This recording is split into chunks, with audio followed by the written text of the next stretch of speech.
혹시 은퇴 후에 안정적인 현금 흐름 어떻게 마련할까 고민 많으시죠? 그래서 주택연금 생각하시는 분들 많을 텐데요.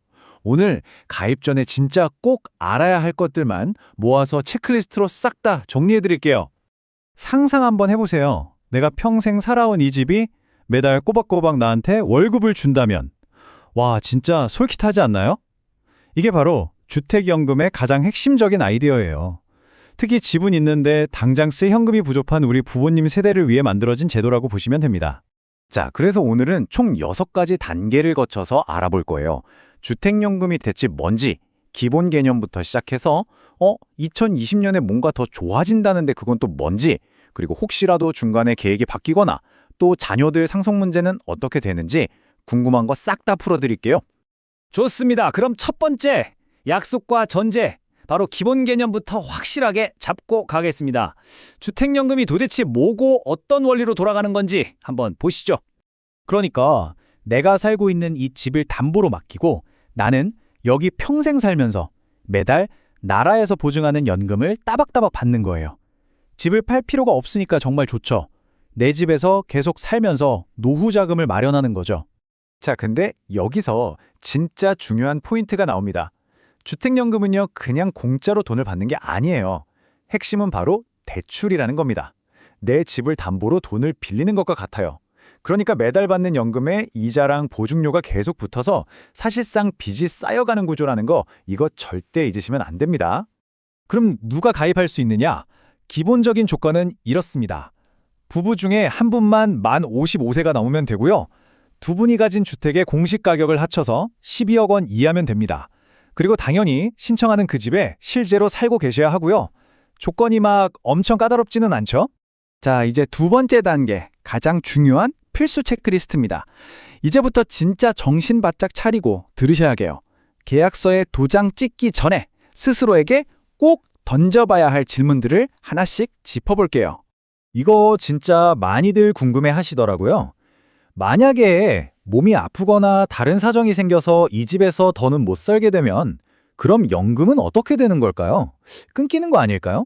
다행히도 이 부분이 예전보다 훨씬 유연해졌어요.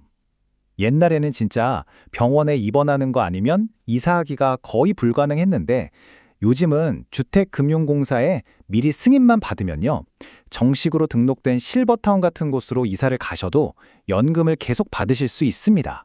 심지어 연금 받는 집으로 임대 수익까지 낼 수 있어요. 근데 이건 가입 방식에 따라 좀 달라요. 저당권 방식은 월세만 가능한데 신탁 방식으로 가입하면 얘기가 달라집니다. 보증금을 받는 전세까지 줄 수 있어서 훨씬 선택의 폭이 넓어지죠. 예를 들어 자녀들이 다 출가해서 방이 남는다? 그럼 전세 주고 보증금으로 목돈을 활용할 수도 있는 거예요. 세 번째 파트입니다. 2026년 주택연금이 더 좋아진다고 합니다. 와, 이건 진짜 중요한 정보예요. 만약 지금 가입을 망설이고 계신다면 이 부분 꼭 주목하셔야 합니다.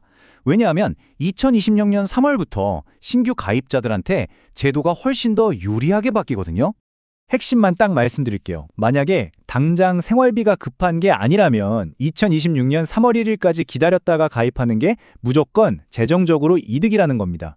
정말 중요한 포인트예요.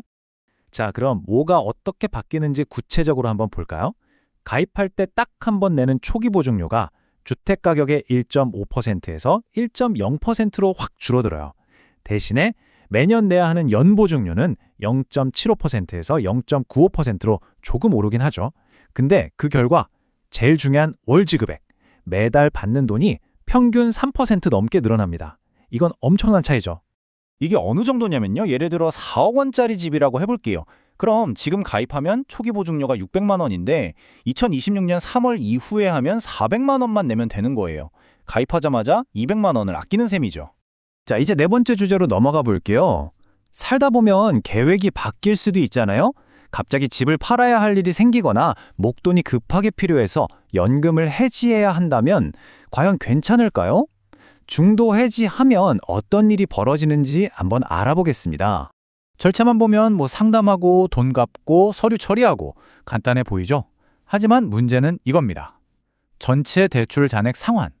이게 무슨 말이냐면 지금까지 내가 받았던 연금 원금에다가 그동안 붙었던 이자, 그리고 보증료까지 전부 다 한 번에 갚아야 한다는 뜻이에요. 부담이 어마어마하겠죠.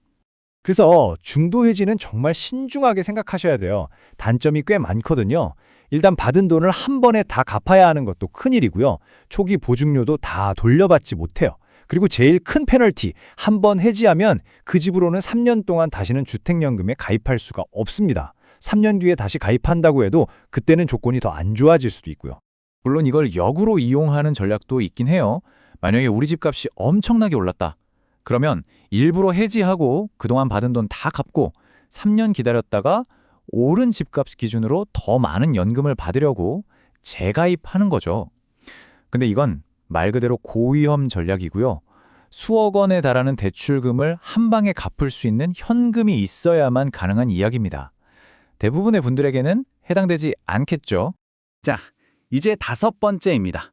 어쩌면 자녀분들이 가장 궁금해할 내용일 수도 있겠네요.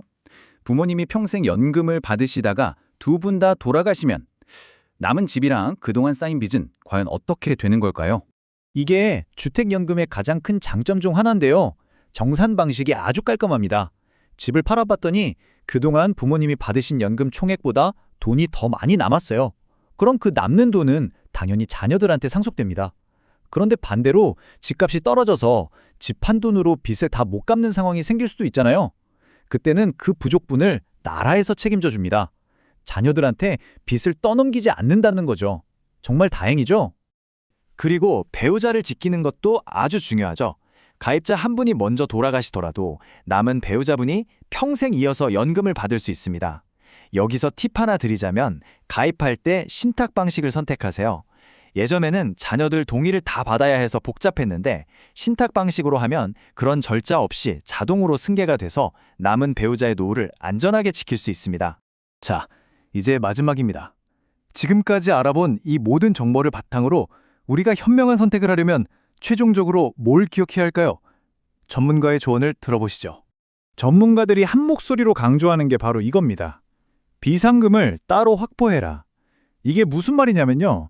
주택연금은 정말 딱 매달 쓰는 생활비 용도로만 생각해야 한다는 거예요. 갑자기 아파서 병원비가 필요하다거나 자녀 결혼식 같은 큰 돈이 필요할 때, 이럴 때를 대비한 비상금은 반드시 연금과 별도로 가지고 있어야 한다는 거죠.